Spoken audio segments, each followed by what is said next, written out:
Parece que está por entrar un frente frío y la mayoría nos venimos bien armados para lo que se ofrezca.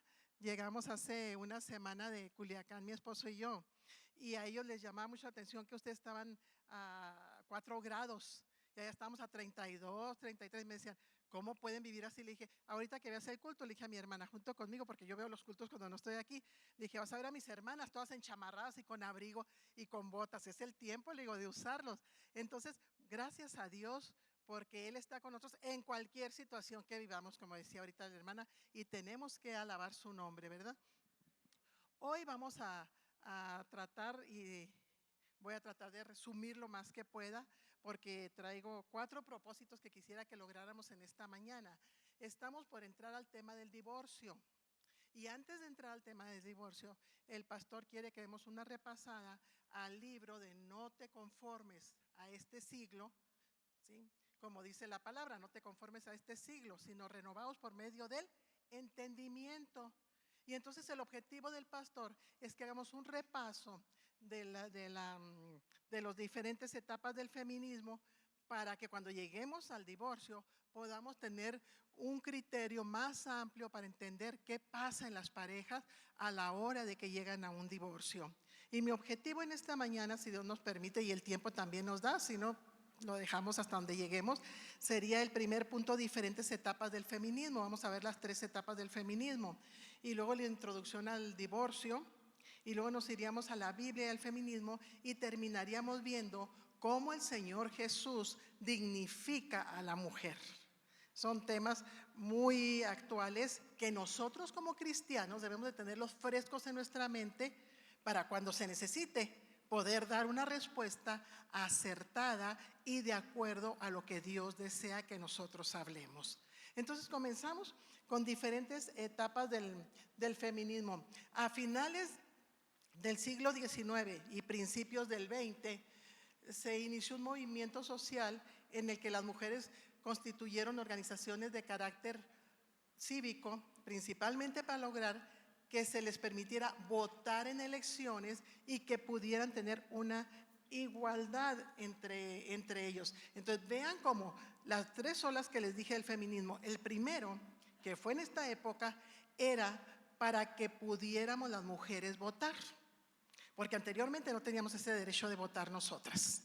¿Sí? Y aquí es lo que se pedía, que hubiera una igualdad en cuanto a que nos permitieran votar. A la actualidad pues han cambiado mucho las formas de votar ahora, pero en aquellos años era solamente para los hombres.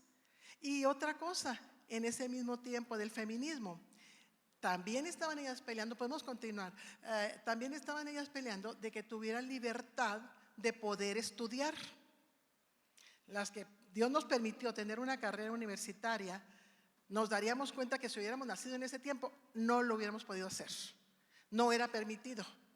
De hecho, estaba yo viendo, no sé si el martes o ayer que estaba viendo la clase, que Sigmund Freud, uno de los psicólogos que trajo mucho aporte a la psicología, él no pudo estudiar lo que él quería porque en aquellos años solo se les permitía estudiar medicina y nada más.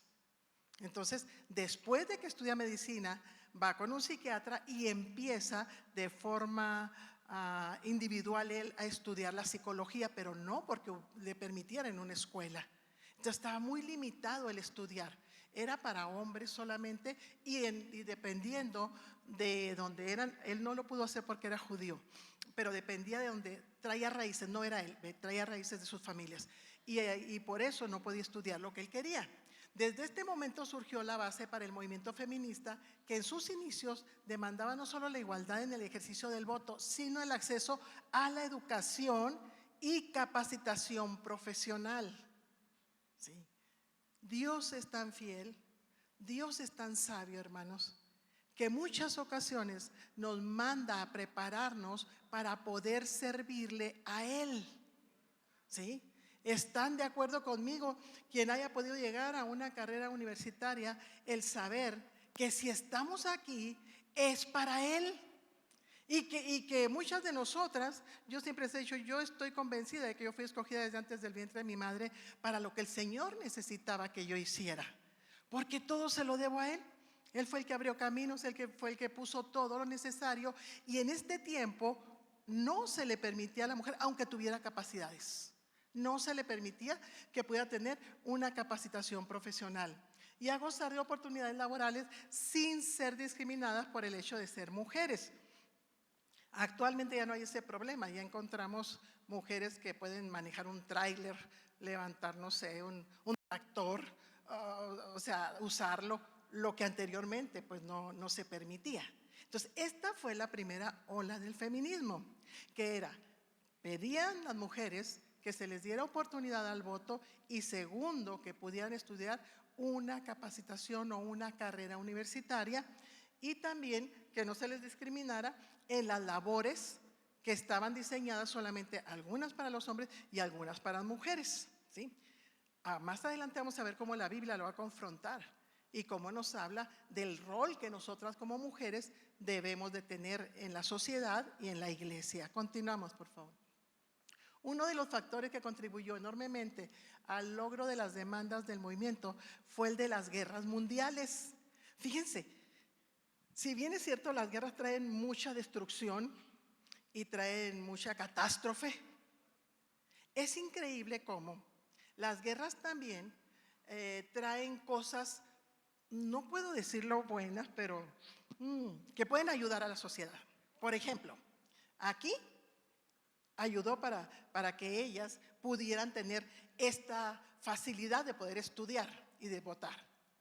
En psicología, después de la Segunda Guerra Mundial, Leopold Belak hace un libro donde habla de Manual de Psicoterapia Breve, Intensiva y de Urgencia, se llama el libro, y él dice que después de la Segunda Guerra Mundial, la gente regresó con tantos problemas emocionales, los soldados llegaron tan mal de su cabeza que no se daban abasto para poder dar una terapia como lo hacía Freud en aquellos años de 2, 3 años de psicoanálisis.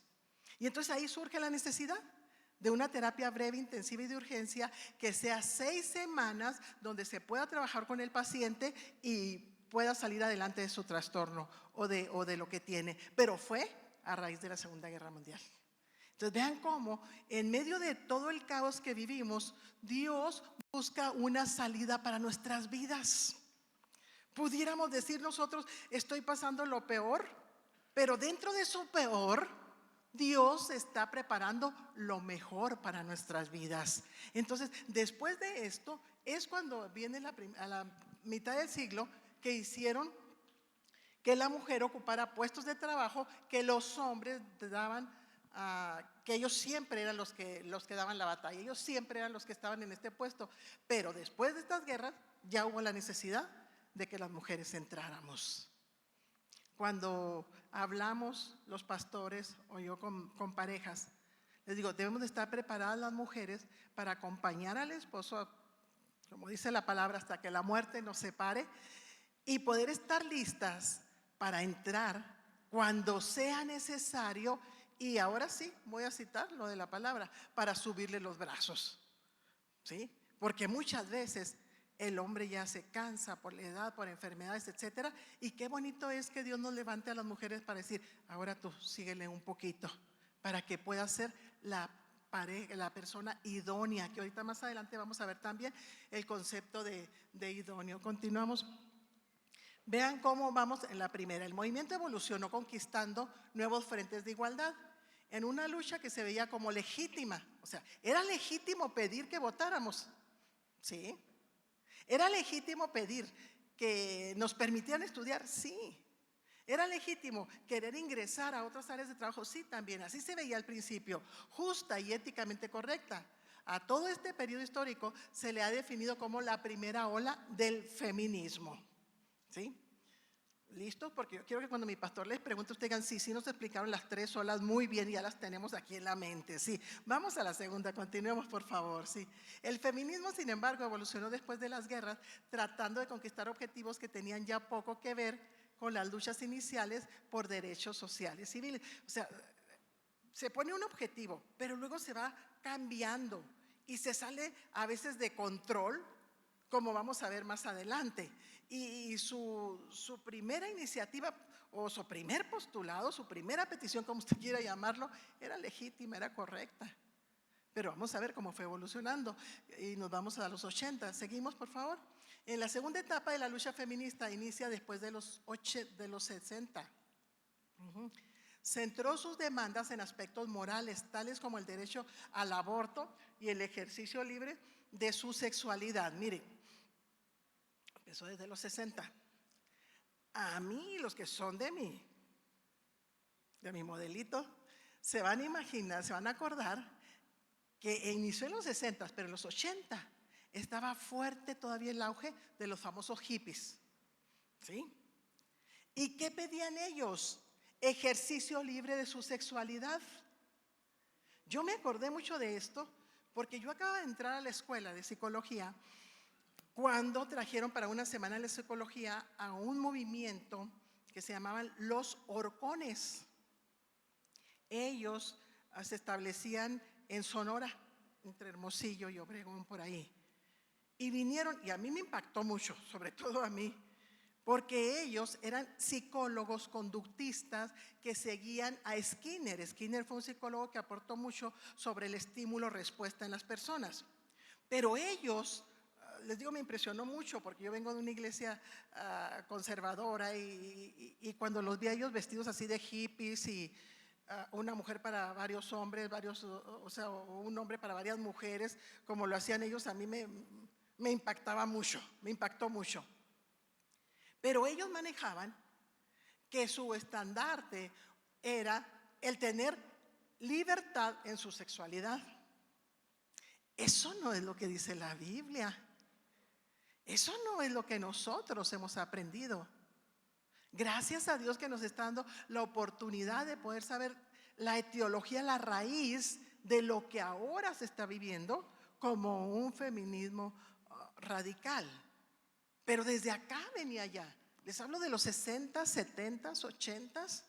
No sé, ustedes a lo mejor tienen mejor memoria que yo, pero yo ya no me acuerdo como en los 90 que fuera con tanto auge como había sido anteriormente.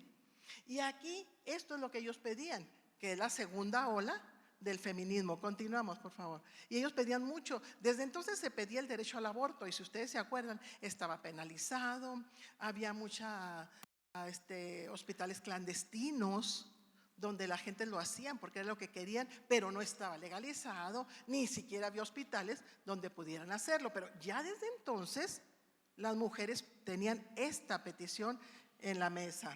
También fue en esa época en donde el movimiento por la equidad de género toma forma en asociaciones que promovían la igualdad para las mujeres. Y hay muchas formas de que podamos ver la equidad de género y hay muchas personas que la ven de una manera o de otra, sí. Pero aquí lo que ellas pedían era una igualdad. Ahí estamos hablando de equidad, algo que sea en igualdad para las mujeres en esas áreas como la política y los altos puestos ejecutivos de las grandes corporaciones. ¿Sí? Ya aquí camina más. Ya no solamente pedían las otras tres propuestas, aquí ya pedían tener injerencia en puestos políticos, en lugares donde impactaran y aparte también en las empresas, que a veces todavía en nuestra actualidad genera un poquito de ruido el saber que una mujer sea jefa de, no sé, una plantilla de 20, 30 hombres, no sé. ¿Sí? Y ya desde aquí lo estaban pidiendo ellas, ¿sí? Ahora, en estas áreas dice como en la política, los puestos ejecutivos de las grandes corporaciones y por otro lado, la liberación de los estereotipos tradicionales de esposa y madre que la sociedad nos asignaba o nos asigna. No voy a ahondar mucho, aunque sí investigamos mi esposo y yo, que anda por ahí en las redes sociales un escrito donde están pidiendo que se quite el nombre de papá y mamá en las actas. Sí. Pero vean, quiero que vean la magnitud, si puedo llamarle así, de los avances que están teniendo tan rápido y que no son bíblicos. Nosotros no tenemos otra forma de poder tener un parámetro más grande que la Biblia. Y ya aquí encontramos, ¿sí?, que desde este momento, desde estos años, estaban luchando contra estos estereotipos, ¿sí? Ya no decían, ya no es bueno que nomás sean mamás, madres de familia o esposas. Hay que buscar otra forma en que las mujeres se puedan desarrollar. Sí. Pero la realidad es que fuimos diseñadas para ser esposas y para ser madres de familia. Porque aunque usted me diga, yo no tuve hijos, busque muy dentro de su corazón y se va a dar cuenta que el deseo ahí estaba. Sí. Entonces, ¿por qué? Porque Dios nos diseñó a nosotras con un propósito específico. Yo les decía el sábado que predicaba en una iglesia, les digo, el enemigo está tratando de derribar a la familia, a las parejas, que por eso es el afán de que nosotros tengamos bases firmes para poder sobrepasar lo que se está hablando del divorcio. Y tenía el enemigo que trastocar la pareja y la familia para destruir la sociedad. Somos la base, somos la base. Dios así nos puso. Y por eso desde acá ya empezaban ellas a pugnar, a empujar para que se les quitara este título de madre o de esposa. Vamos a pensar un poquito qué contradictorio, si en México algo se dignifica, es a la madre. ¿Sí? No sé si en otros países, pero aquí sí. Aquí sí.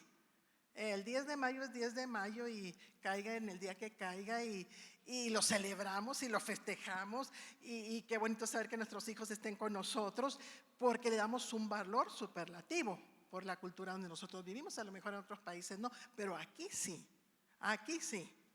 Y entonces acá lo que querían era que se quitara esta forma de ver a la mujer, que no la asociaran decir mujer, esposa, madre, sino que había más áreas donde la mujer podía desarrollarse.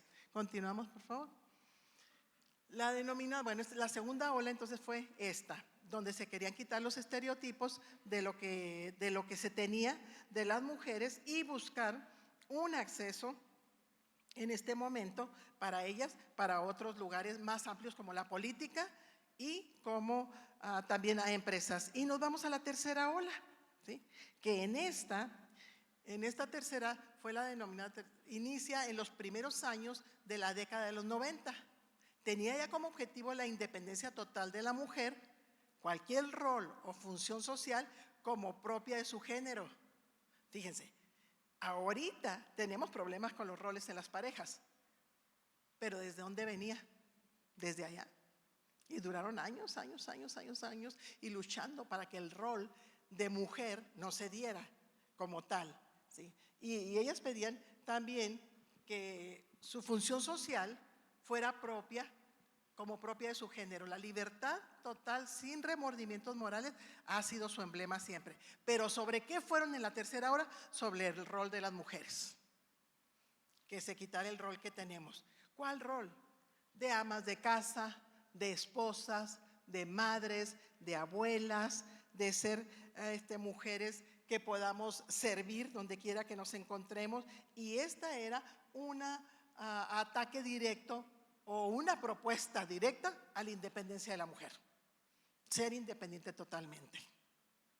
Nosotros como hijos de Dios creemos que no puede ser separación. Dice la palabra, por tanto dejará el hombre a su padre y a su madre y se unirá a su mujer y los dos serán uno. O sea, ¿cómo me voy a separar? Entonces ya no va a estar completo él o ya no voy a estar completa yo, porque tenemos que ser los dos una sola carne. Y miren, los seres humanos tenemos tanto apego emocional a veces. ¿Qué creen? ¿El hombre tiene más apego a la mujer o la mujer al hombre? ¿Será que el hombre tiene más apego emocional? ¿Qué me dicen? ¿Que sí o que no? ¿Que sí? ¿Más que las mujeres, será? Sí. Dicen los hermanos que sí, que tienen más apego los hombres a las mujeres. En Culiacán les di en un congreso, estuve hace como 3 semanas, y les di la parte, le puse así de título, codependencia emocional y la neurociencia. Y les expliqué neurológicamente qué pasa cuando hay un apego emocional. ¿Qué partes son las que cambian en nuestro cerebro? Como los neurotransmisores, como la fluoxetina, la oxitocina. ¿Qué es lo que pasa también con la amígdala? ¿Qué pasa con el encéfalo? ¿Qué pasa en el cerebro? Y las hermanas están tan sorprendidas. Todo eso pasa en el cerebro, todo eso pasa.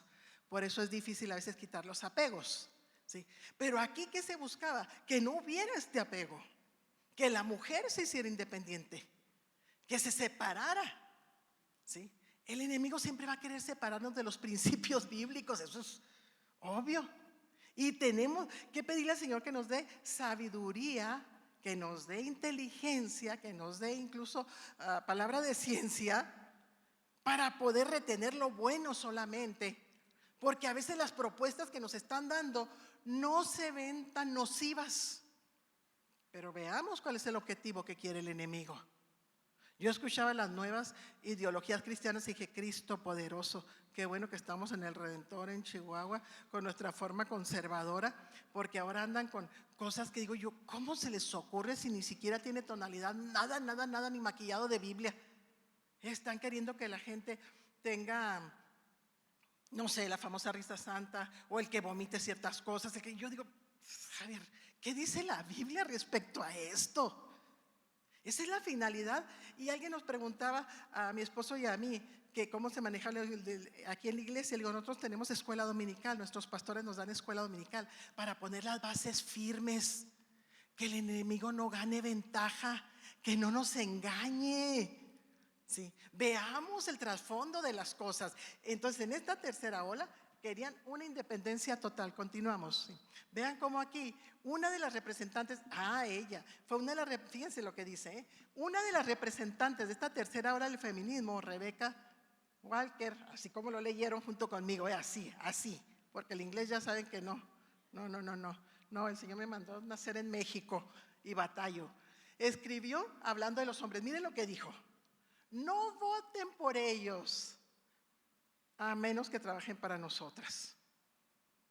O sea, ya desde ahí podemos ver cuál es el pensamiento de ella, qué es lo que ella está maquinando en su mente. Sí, no tengan relaciones sexuales con ellos, ¿sí? No parte el pan con ellos, no los alimente, ¿sí? Si no le dan prioridad a nuestra libertad de controlar nuestros cuerpos y nuestras vidas. Yo había dicho, y que dice la palabra, con Cristo estoy juntamente crucificado. Ya no vivo ¿quién? Yo. Ya no pertenezco, ya no me pertenezco, ¿sí? Con Cristo estoy juntamente, ahora Él vive en mí. Entonces, ella daba una propuesta donde quería que para nada. Gracias a Dios por los hombres que también tienen recursos, porque si usted no les gusta la quesadilla, ellos se lo van a hacer, ¿sí? Pero hay cosas que nosotros podemos verlas tan inofensivas, donde traen, atrás de lo que hablan, de las palabras, tenemos que verla, ¿qué los hizo hablar eso? ¿Qué la hizo hablar eso? Ya no investigué más sobre la vida de ella, pero sí me quedé con esa duda de saber, pues, ¿quién te hizo tanto daño para que llegaras a expresar estas cosas? No sé, pero ella expresó. Ahora, la gente está buscando, o todos los seres humanos, tenemos esta tendencia de querer escuchar lo que nosotros queremos. Palabras dulces, palabras suaves, tú vales, tú eres independiente, no alimentes, no votes, no hagas, no esto, no aquello, a menos de qué. Porque esta humanidad tiene nuestra parte adánica que nos escucha, que nos encanta escuchar lo que nos dicen, que nos agrada a nosotros. Pero claro que todo esto viene de otro lugar. Continuemos, porque más adelante vamos a ver hasta una teóloga cristiana que también andaba en esto. Sí, como el mismo movimiento lo admite, desafía el concepto de lo que es bueno o malo para la mujer. O sea, ¿es bueno para ti que cocines, es bueno para esto o es malo? ¿Sí? La lucha no se centra ya en ocupar un rol social con dignidad, sino en vivir libre de cualquier atadura o compromiso, incluidos los valores morales tradicionales. Era desafiar todo. Y lo miraban como atadura. Nosotras tenemos la palabra, dice la palabra, si el Señor nos hiciera libres, seremos verdaderamente libres, ¿sí? Y ellos hablaban de que todo el rol de la mujer en una atadura. Continuemos. Necesito irme rápido aquí para llegar al final. Está muy bonito el final. Estas consideraciones históricas, aunque breves, son muy importantes para tratar de entender el moderno movimiento de equidad de género, ya que son estos acontecimientos los que dan forma y propósito a los modernos esfuerzos que en la actualidad organismos y gobiernos realizan para lograr los objetivos del movimiento y que nos permitirán analizarlo con más luz y objetividad contra los postulados de la palabra de Dios. Necesitamos todo enfrentarlo a la palabra de Dios. Pasa por la Biblia, es potable. No pasa, para atrás. Sí, para atrás. Porque luego queremos buscarle lógica y decimos, pues es que está bien lo que están proponiendo. A ver, hermano, ¿viene la Biblia? Pues no, hermana, pero es que son tiempos modernos y tenemos que cambiar. Dice la palabra, volvamos a las sendas antiguas. O sea, ya entendamos que debemos de volver a las sendas antiguas y no conformarnos con lo que nos están poniendo ahorita en la mesa o en diferentes partes para que cambiemos nuestra forma de pensar. Continuemos, por favor. La equidad de género consiste en el postulado básico de que hombres y mujeres deben de recibir el mismo trato. Esto implica una amplia gama de conceptos que van desde tener acceso a las mismas oportunidades de educación y de trabajo, así como a no recibir un trato discriminatorio o desigual en el caso de la mujer solamente por razón de su género. Aquí habla de una igualdad de género, no de capacidad, Y hablo de capacidad porque Dios nos dotó a los hombres y a las mujeres de capacidades, ¿sí? Nos dio dones, nos dio talentos para usarlos dentro de su obra. Y también en la actualidad ustedes van a escuchar mucho lo que habla la gente de la inteligencia emocional, que Dios nos dio una inteligencia emocional aparte de la inteligencia de su IQ o de su CI. Porque en la actualidad alguien, aunque no tenga un IQ alto o un CI alto, que es la capacidad intelectual, si es emocionalmente inteligente, sale adelante en la vida. Entonces, aquí no pedían igualdad en cuanto a pensamiento, sino querían igualdad por género, nada más, por género. Aunque la mujer no tuviera una capacidad, querían que se acomodara, o aunque el hombre no tuviera. Era una igualdad de género, nada más lo que ellas estaban pidiendo, ¿sí? Continuamos, por favor. Este movimiento ha cobrado un auge tal que ha llevado inclusive a que se establezcan leyes en algunas naciones, como vemos aquí, ¿sí? Que obligan, por ejemplo, a que las cámaras legislativas contengan un número equitativo tanto de hombres como de mujeres. Es decir, el movimiento ya forma parte de las políticas públicas. Podemos ver cómo ahora ya se pide cierto número de mujeres también en el Congreso y en lugares, en empresas, para que haya, ellos dicen, para que haya un equilibrio, para que haya una igualdad. Si bien es cierto, las mujeres tenemos muchas capacidades, pero somos muy emocionales, ¿sí? Y Dios nunca se equivoca cuando da un rol correcto a cada quien. Somos el complemento. Pero va a haber lugares donde Dios va a levantar a un hombre. Levantó a muchos héroes que ustedes y yo conocemos de la fe. Levantó a muchos hombres, como Moisés. Yo creo que en alguna ocasión decimos nosotros, si hubiera estado yo con Moisés, he dicho, ya deja este pueblo, necio, no entiende. O sea, simplemente con ver que el Señor abriera el mar, pues era como para ya creerle a ciegas, ¿sí?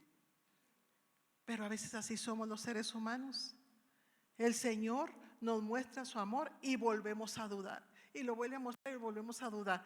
Yo le digo, alguien me preguntaba, ¿y por qué Moisés no entró? Y yo, pues yo creo que Moisés llegó a su límite, decir, basta, sí, con esta gente. Y les digo, pero Moisés amaba al pueblo. Porque si ustedes se acuerdan, él dijo, ráeme, quítame a mí. Pero perdónalos a ellos, ponlos a ellos. O sea, imagínense el amor que les tenía. Pero él fue levantado para ese momento. Para ese momento.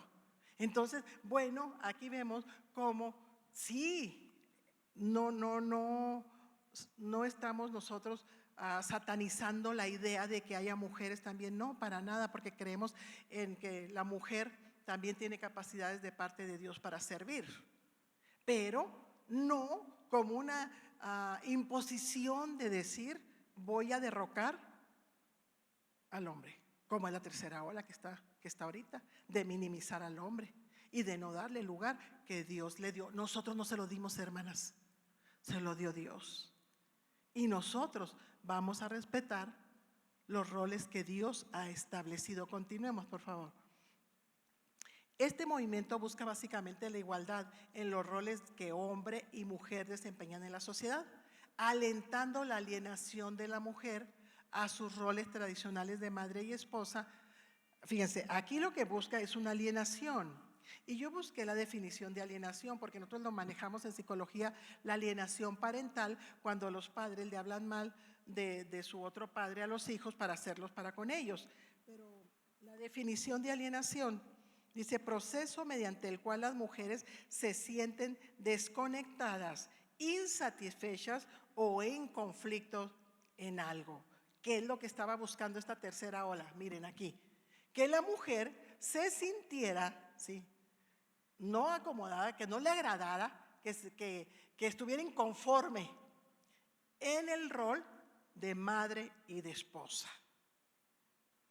Si lo pensamos un poquito, nos está sonando a que nos escribieron esto pensando en lo que estamos viviendo ahorita.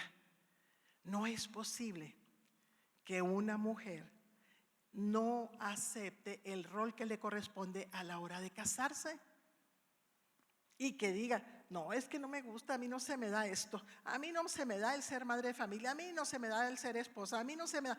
A ver, no es que se le dé, ya bien integrado en su vida, ya bien integrado. Pero entonces nos empiezan a bombardear tanto de estos conceptos que acuérdense que lo que es muy, muy, muy común se empieza a normalizar. ¿Sí? Entre más común nos hacen algo, ya lo ve uno con tanta normalidad que ya ni se siente mal. Eso es lo que estaban buscando ahora en la tercera ola, ¿sí? De que la mujer se sintiera no satisfecha con su rol de madre y esposa, buscando su independencia y autorrealización. Sí, vamos buscando una autorrealización, pero todos juntos. Estamos buscando, si apelamos a los grandes psicólogos, Maslow habla de la autorrealización y empieza supliendo las necesidades básicas. Es una pirámide que ustedes por ahí han visto. Y él dice cómo vamos a ir superando. ¿Sí? ¿Y cuándo llegamos al final? Cuando tenemos una vida plena.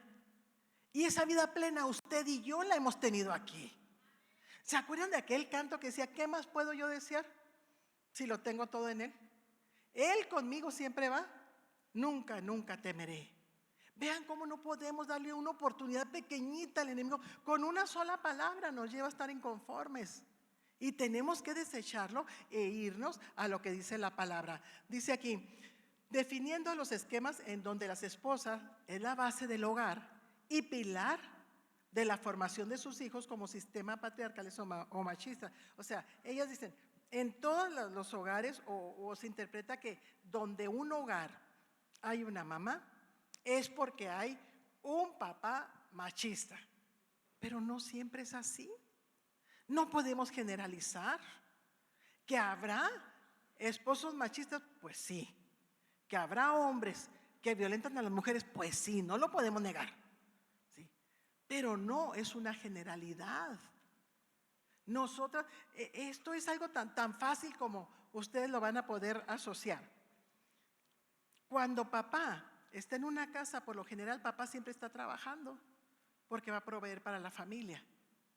Y nosotras, aunque trabajemos fuera, vamos a estar en casa también sosteniendo a los hijos, cuidando a los hijos. Sí. Pero si mamá no está, los hijos se empiezan a preguntar y se siente sola la casa. Yo les digo, cuando papá no está en casa, todo sigue funcionando porque él sabe que nosotros tenemos la capacidad de poder tener todo en orden. Y llega usted y dice: mi papá trabajando, ok, ¿qué vamos a cenar? ¿Qué vamos a comer? Pero cuando mamá no está, ¿sí? Y somos una sola persona. Se siente sola la casa.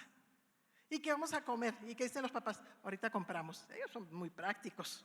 Ahorita compramos. Y hacen bien, porque son prácticos. ¿Cuál era el objetivo ahí? Que alimentaran a los hijos, pues los voy a alimentar de aquí o de afuera, pero los voy a alimentar. Sí. Pero es parte de ser tan prácticos. Pero cuando estamos nosotras, ahí está, ¿sí?, el sostén de la familia, de la familia. Entonces, ellos lo que querían era, desdígate de todo esto, porque si tú lo haces, entonces estás en una sociedad machista, porque estás dejando que él sea el punto principal en tu familia. Y dice la palabra que el hombre es la cabeza, ¿sí? Y el hombre está sujeto a Dios, ¿eh? Porque nosotros estamos sujetos a ellos, pero ellos están sujetos a Dios, no crea que están sueltos, no crea que deciden por sí mismos.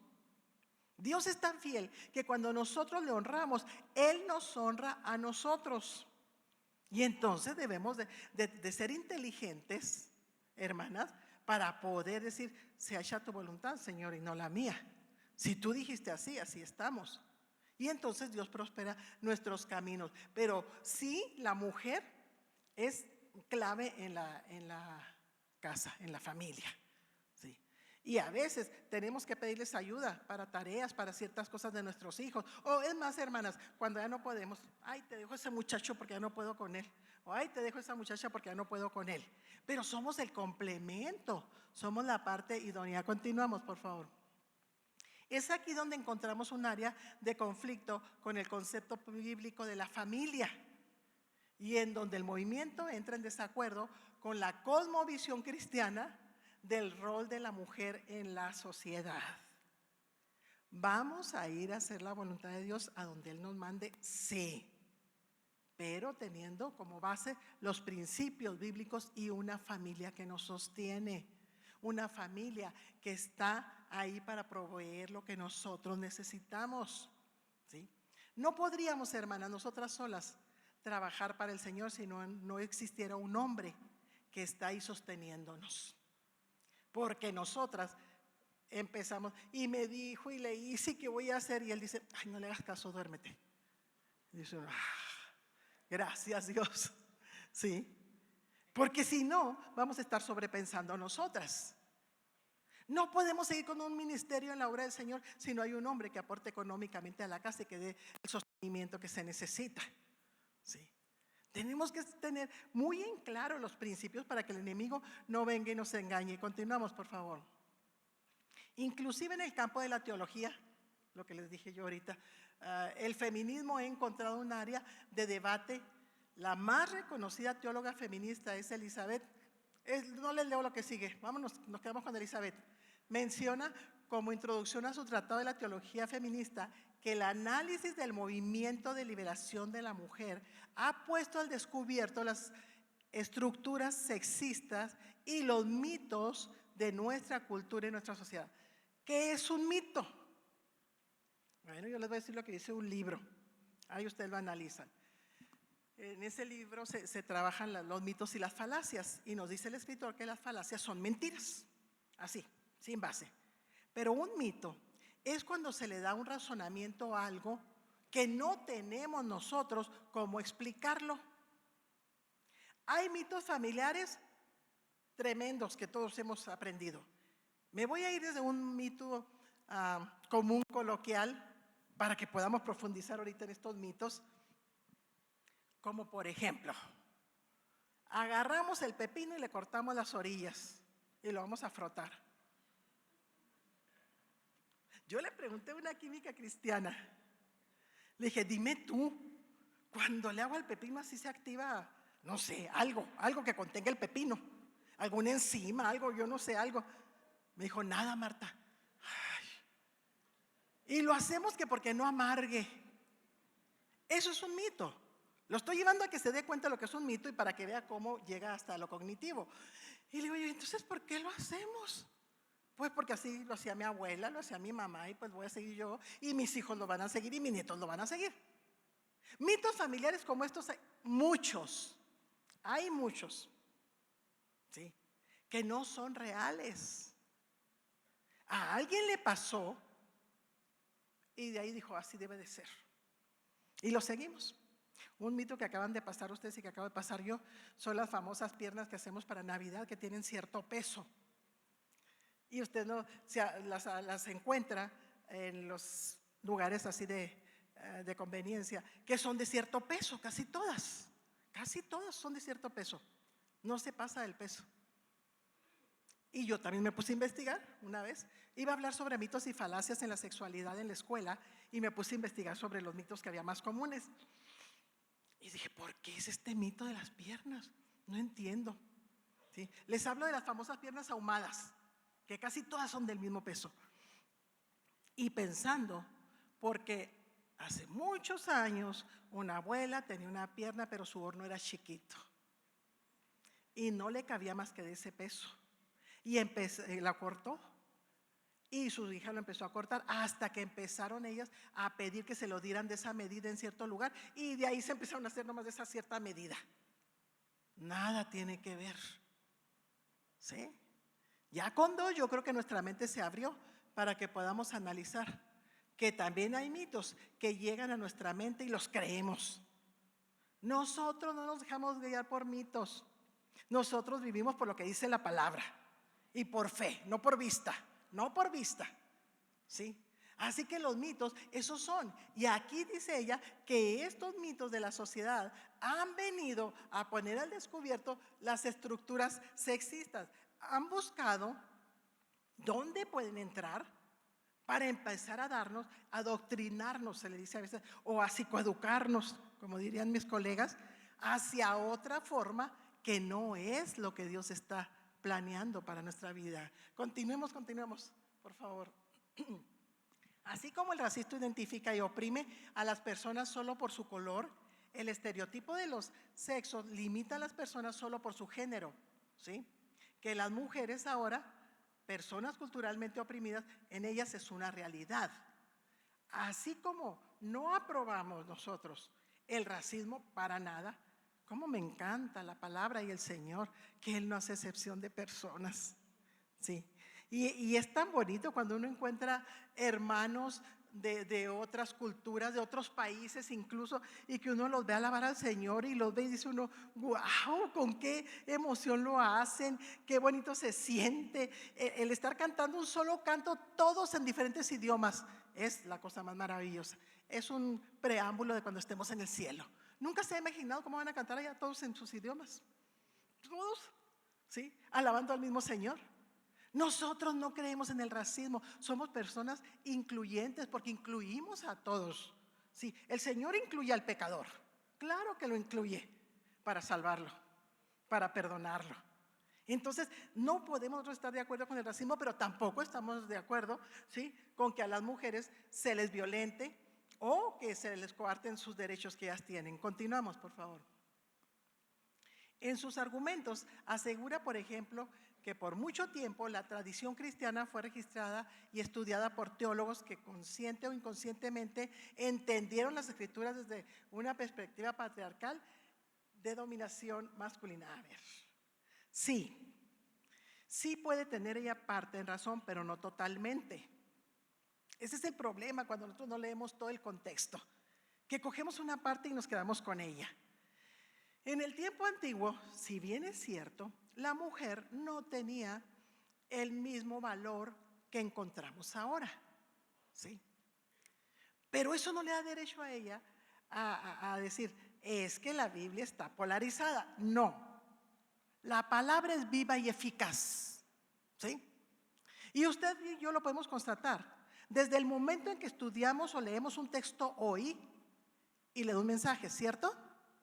Léalo mañana o la semana que entra y encuentra lo que usted está necesitando, ¿sí? Porque es palabra de Dios que va a penetrar a su mente y a su corazón.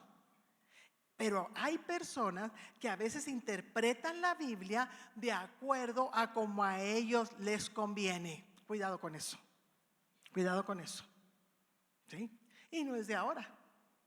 Desde que yo era joven escuchaba esto, que me decían, no, es que tú eres muy religiosa, es que tú eres muy cuadrada, es que tú no permites. Pero la Biblia, entiéndela, también tiene esta, no. Para mí la Biblia ha sido siempre la misma y no se mueve. Lo que Dios pide, nosotros vamos a obedecerlo. Continuamos, por favor. El movimiento busca entonces la liberación de la mujer de un estereotipo que considera a todas luces equivocado y obsoleto. Pero en segundo lugar, como el mismo movimiento lo define, su objetivo es el empoderamiento de la mujer, que se define como un proceso por medio del cual las mujeres incrementan su capacidad de configurar sus propias vidas y su entorno. Aquí la palabra es clave, el empoderamiento. ¿Sí? Nosotros somos lo que somos por Dios, sea mujer o sea hombre. Seamos mujer o hombre. No estoy hablando de que las mujeres más o el hombre más. No, nuestro poder viene de Dios, no del ser humano, no de mi persona. Mi capacidad viene de Dios. La sabiduría, la inteligencia es una inteligencia espiritual.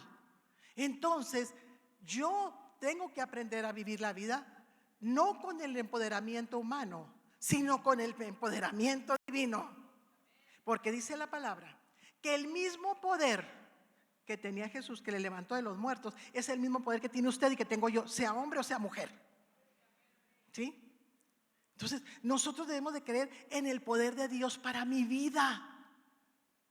Este poder que nos da Dios, hermanos, nos da la oportunidad de ser de bendición para otros, de ir a orar por el enfermo y que el enfermo sane, de orar por las personas que tienen una necesidad y que Dios supla.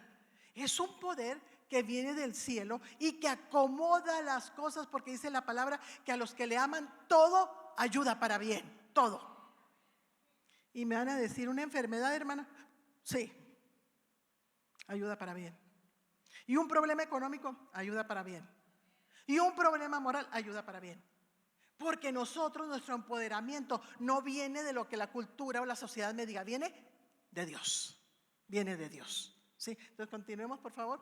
Quiero llegar hasta el final que están, para que vean cómo nos dignifica el Señor. En base a este concepto, mucho de lo que se interpreta por empoderamiento tiene que ver entonces con el concepto de independencia. Aún dentro del matrimonio, ¿sí?, el movimiento aboga por la absoluta independencia de las mujeres, inclusive para abandonar su propio entorno familiar en pro de sus metas personales, con el objetivo de sentirse feliz siempre, ¿sí?, estar siempre feliz. Nosotros tenemos que entender que si trabajamos fuera de casa está bien, es válido, ¿sí?, es válido, pero no es una forma de querer escapar de lo que nuestro rol nos lleva. ¿Sí? Dios nos capacitó para trabajar fuera y dentro de la casa. Y si no, hermanos, vean a su esposa. Está lavando trastes, tiene la lavadora puesta y está atenta a quién va a entrar y está haciendo comida y está haciendo todo junto. ¿Sí? Redimimos el tiempo. Redimimos el tiempo. ¿Sí? Ustedes como hombres cocinan y muy rico, pero luego venimos a limpiar la cocina nosotros. ¿Sí? Y si se ponen ustedes a limpiarla, lo van a hacer pero súper bien, pero se van a tardar. Y nosotros necesitamos redimir el tiempo. ¿Sí? Entonces, yo quiero que usted entienda que este concepto no viene para nada de Dios, porque Él nos diseñó a cada quien para un rol diferente, ¿sí? Y somos felices y somos libres. Somos felices. Hay gente que puede tener todo en la vida, la economía más alta que usted quiera, ¿sí?, un puesto muy alto, pero no es feliz.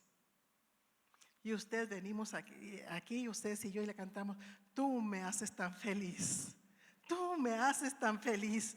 Porque tener la presencia de Dios en nuestra vida nos lleva a tener contentamiento, como dijo el apóstol Pablo, y a vivir felices con lo que tenemos. Yo les he dicho que no es más rico el que más tiene, sino el que aprende a vivir con lo que tiene. Porque a Rockefeller le preguntaron, ¿con cuánto sería usted más feliz? ¿Con cuánto le daría más felicidad? Cuando tuviera cuánto más. ¿Y qué creen que dijo Rockefeller? Un poquito más de lo que tengo. O sea, era insaciable. Nosotros vivimos felices. Continuamos, por favor. Como lo define una de las autoras de habla hispana más reconocida en el tema, el divorcio está muy relacionado. Voy en el tercer punto, yo creo apenas, a ver. El primero dijimos diferente, sí. Voy en el segundo. Ya me voy a apurar para poder terminar. Voy en el segundo. Dice ella que el divorcio está muy relacionado con los movimientos de liberación femenina y la equidad de género. ¿Sí? Ella dice, cuando hay divorcio, hay que analizarlo. Y yo estoy de acuerdo con ella. ¿Sí? ¿En qué aspecto? Hay que analizar qué hay atrás. Porque somos muy dados a criticar y a juzgar a la persona sin saber qué es lo que pasaba a la hora de cerrar la puerta en su casa. Nosotros no sabemos. ¿Sí? Y hermanos, yo voy a apelar a lo que decía Carl Rogers. Nosotros no estamos, Carl Rogers era un psicólogo humanista, no estamos para juzgar ni para criticar. Él decía, no critique, no juzgue, solo acompaña. Yo le voy a poner un poquito más. No critique, no juzgue, solo acompañe y doble sus rodillas. Y efectivo, ¿sí? Y entonces ellos dicen que está muy relacionado, por eso el pastor quería que le diéramos una repasada para poder entrar ya de lleno a lo que es el divorcio, ¿sí? En su definición, el término divorcio, el sitio de internet Wikipedia explica que otras investigaciones indican que una de las potenciales causas en el incremento de las tasas de divorcio ha sido el cambio de roles en el matrimonio. Pues sí. Continuamos. ¿Qué es lo que pasa? La mujer va a decir, es que él no me provee, él no me da. Cambió el rol. ¿Sí? Y si usted analiza esa pareja, se va a dar cuenta que cambiaron los roles ahí. Y no podemos cambiarlos, porque eso nos asegura ya un camino que el Señor ya había diseñado. De acuerdo con los conceptos mencionados, entendemos entonces que el movimiento no busca solamente detener cualquier forma de abuso o discriminación de la mujer, sino un cambio en el rol, ¿sí? Que se define por naturaleza como mal diseño que debe erradicarse de la dinámica social. Si usted se fija, si fuera discriminación o abuso, lo entenderíamos. Pero está buscando independencia, empoderamiento, otra cosa que no va dentro del diseño de Dios. Continuamos, por favor. Dignidad sí va, porque ahorita la vamos a ver.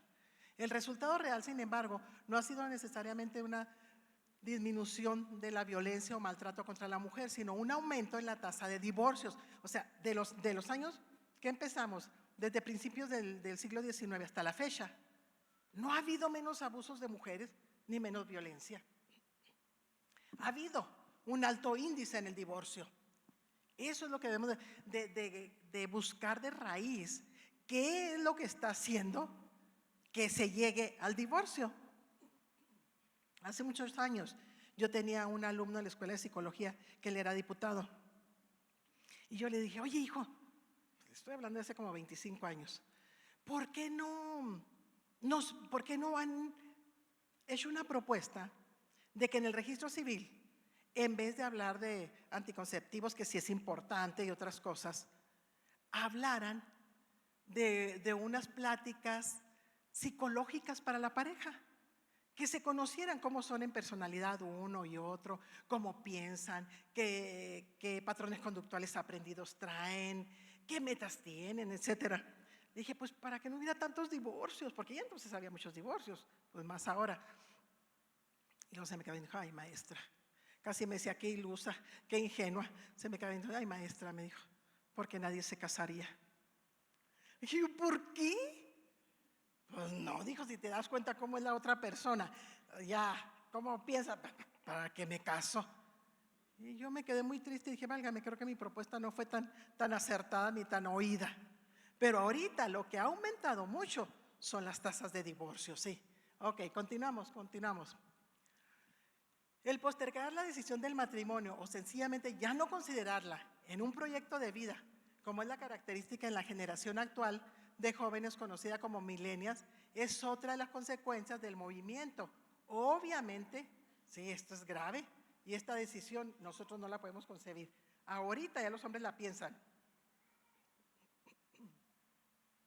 Y el pastor nos daba una explicación la semana pasada, yo no sé si ustedes se acuerdan, que decía, la pasada o la antepasada, que nos decía que porque ahora la mujer sigue pensando en esperar a ese hombre que tenga tierras, ¿verdad?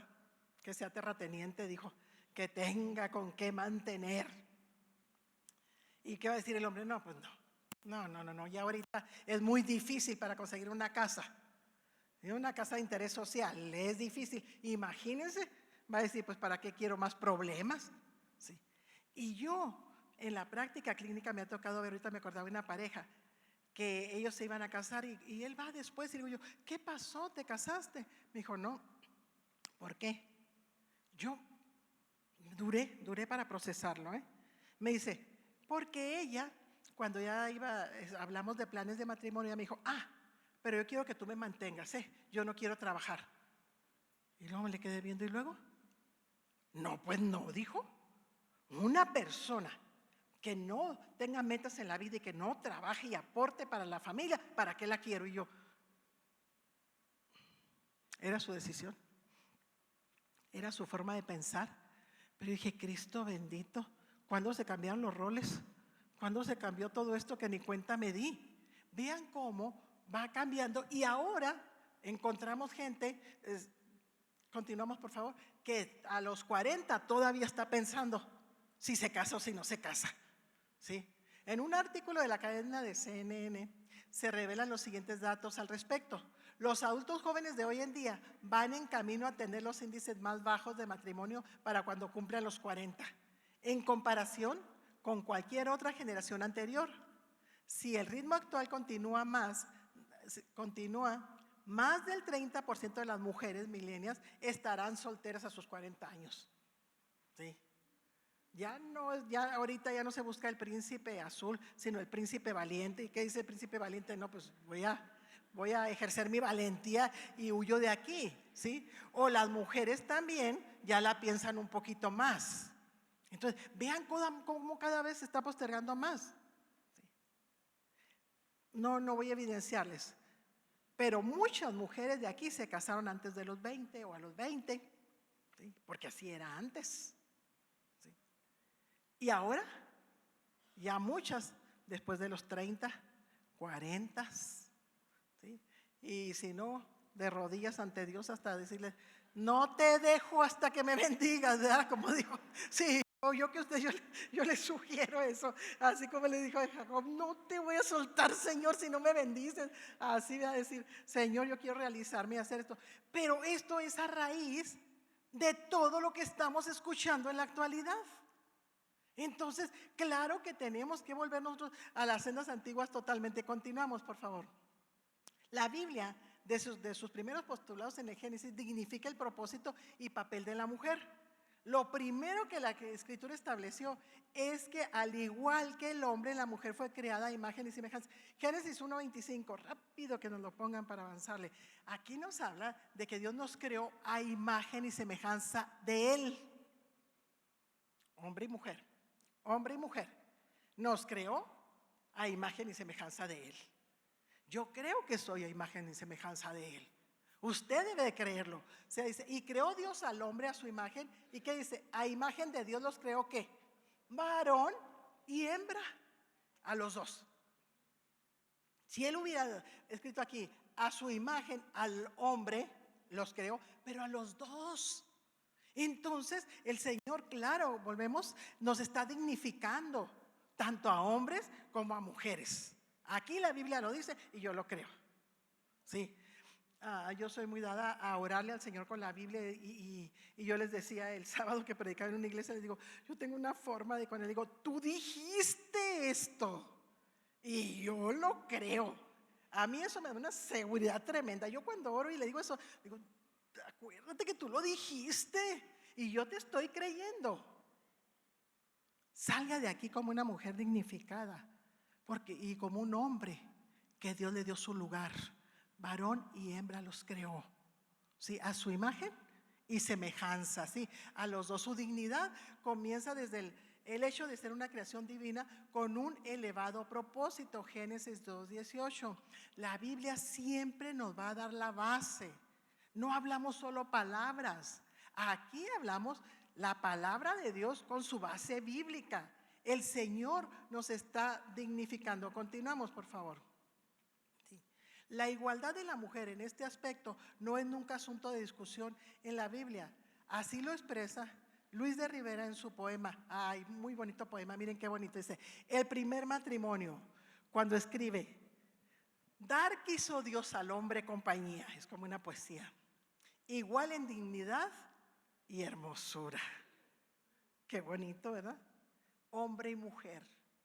Dios le dio dignidad y le dio una compañía que fuera para usted la ayuda idónea para su vida. Continuamos, por favor. ¿Sí? En su manual de consejería prematrimonial, pues, Howard, ya estamos en ese acuerdo, comenta, si Dios creó al hombre y a la mujer iguales en su valor e importancia como seres humanos, es imposible considerar que el uno sea superior al otro. Esta igualdad excluye todo orgullo o prejuicio hacia el otro sexo. Está siempre enfatizada, esta enseñanza escritural nos está demostrando que el hombre y la mujer son partes igualmente valiosos. Vamos a leer 1 Corintios 12 del 7 al 11 para que veamos cómo el Señor nos da igual valor y nos da capacidades y talentos, ministerios diferentes a todos, y todos somos necesarios en la obra del Señor. Porque hay mucha gente que dice, yo me voy por esto, por aquello, dice, pero a cada uno le es dada la manifestación del Espíritu para provecho. ¿Seguimos? Porque a este es dada por el Espíritu palabra de sabiduría. A uno les dio palabra de sabiduría, ¿sí? Y que la sabiduría, pues hacer lo correcto en el momento adecuado, ¿sí? Dice, a otro le dio palabra de ciencia. La ciencia es para cosas ocultas. Y ahí es donde el Señor le da la palabra, que uno dice, yo no lo había visto esto en la Biblia. Yo no lo había entendido. Ahí Dios les está dando palabra de ciencia, ¿sí? Según el mismo Espíritu. A otro, fe por el mismo Espíritu. ¿Cómo hay gente de fe? ¿Cómo hay gente de fe? Y de verdad, cuando nosotros tomamos una fe inquebrantable, entonces nosotros podemos decirle al Señor, te creo. Si la nube se mueve, me muevo. Si tú me dices que me pare, me paro, ¿sí? Pero a otros les dio, también a otros dones de sanidades por el mismo Espíritu.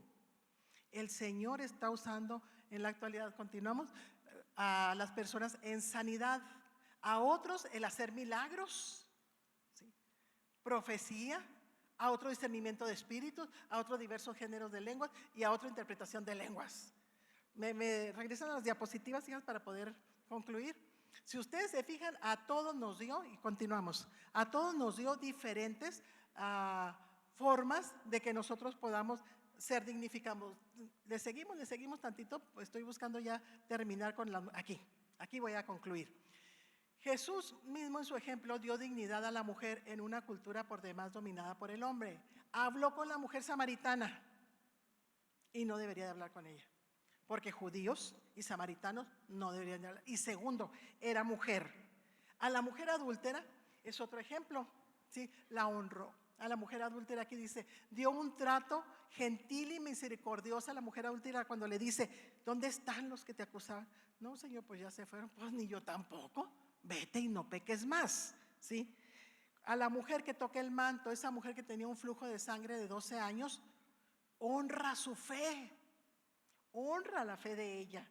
Y a la mujer que le ungió, esta mujer que le ungió al Señor Jesús, cuando ella le pone el perfume de nardo puro.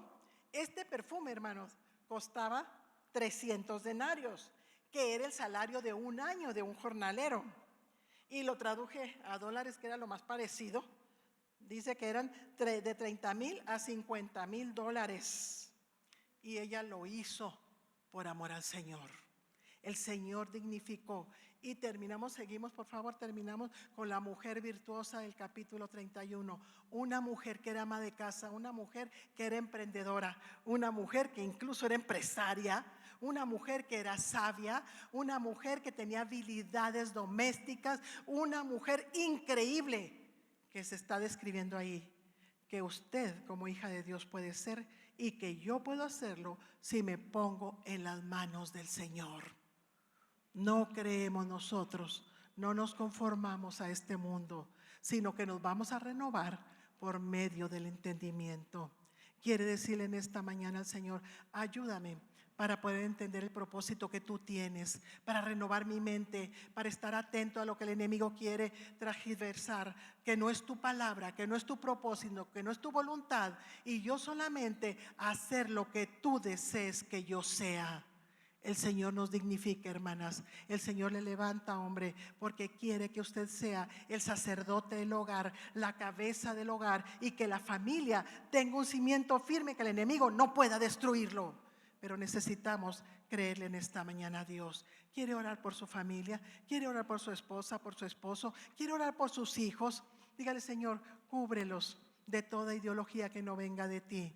Y danos las palabras y la sabiduría para poder enseñarle a nuestros hijos, a nuestros nietos, la palabra sana, la palabra correcta, la palabra que alimente y que los lleve a tus pies con un corazón contrito y humillado.